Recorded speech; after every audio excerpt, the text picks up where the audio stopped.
नमस्कार, मैं सुजीत जायसवाल और आप देख रहे हैं दिव्य क्रांति न्यूज।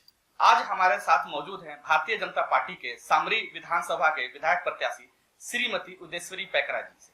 आइए इनसे कुछ बात करते हैं चुनाव के मामले में। मैम, पहला सवाल तो ये है कि कहते हैं कि स्वस्थ शरीर ही असली संपत्ति है, तो स्वास्थ्य के लिए हमारी सरकार क्या योजना लेके आई है? देखिए, सबसे पहले तो आपके चैनल को मैं धन्यवाद देती हूँ। और जिस तरह से आपने पूछा सवाल कि स्वास्थ्य के लिए, तो स्वास्थ्य के लिए हमारे घोषणा पत्र में शामिल है। जिस तरह से आदरणीय हमारे प्रधानमंत्री नरेंद्र मोदी जी ने आयुष्मान कार्ड योजना के तहत 5 लाख तक का इलाज करने का था, उसको बढ़ा करके अब हमारी भारतीय जनता पार्टी की सरकार जैसे बनेगी वैसे 10 लाख तक की हम इलाज करवाएंगे। ये हमारी भारतीय जनता पार्टी के स्वास्थ्य के बारे में ये शामिल किया गया है और आने वाले समय में अच्छा स्वास्थ्य के लिए में सुधार होगी। कांग्रेस ने अपने घोषणा पत्र में गरीबों के लिए 200 वाट बिजली फ्री का घोषणा किया है, तो अपनी सरकार इस टाइप का कोई योजना लेके आएगी? देखिए, कांग्रेस की सरकार तो हमेशा झूठ बोलते आ रही है। पिछले बार भी इन्होंने कहा था कि हम बिजली बिल माफ करेंगे, लेकिन 5 साल में कहीं बिजली बिल माफ नहीं हुआ है, बल्कि बिजली ही खत्म हो गया है। कई गाँवों में तो बिजली जलना भी बंद हो गया है।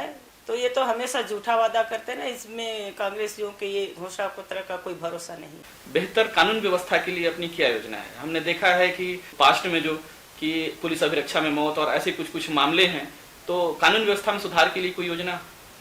बिल्कुल, हमारी सरकार आएगी, भाजपा की सरकार आएगी तो कानून व्यवस्था में सुधार होगी। और जैसे कि अभी कांग्रेसी जो अभी 5 साल सरकार थी, बिल्कुल कानून व्यवस्था लचर रहा है। हमारे महिला कभी सुरक्षित नहीं रहे, बच्चे सुरक्षित नहीं रहे, हमारे पढ़ने वाली बेटी तक सुरक्षित नहीं रहे, तो ये लोग क्या सुरक्षा व्यवस्था करेंगे?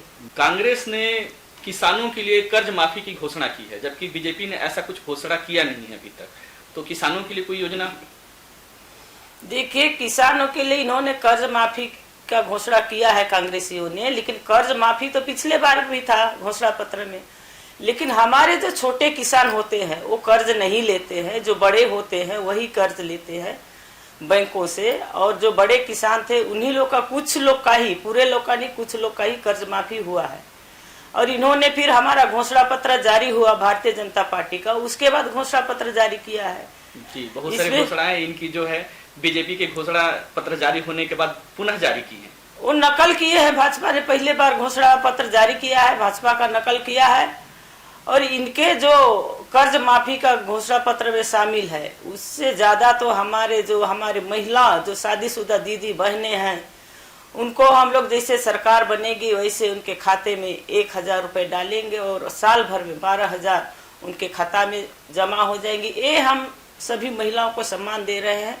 साथ में हमारे किसान जो हैं, जो पिछला बोनस बकाया बोनस बचा हुआ था उसको नहीं दे पाए थे, वैसे हमारी सरकार गिर गई थी, कांग्रेस की सरकार बनी। लेकिन कांग्रेस की सरकार भी अपने घोषणा पत्र में शामिल किया था, कांग्रेस की सरकार बनेगी तो हम पुराना जो बकाया बोनस राशि है उसको देंगे। लेकिन 5 साल में कांग्रेसियों ने उस बकाया राशि को भी नहीं दिया।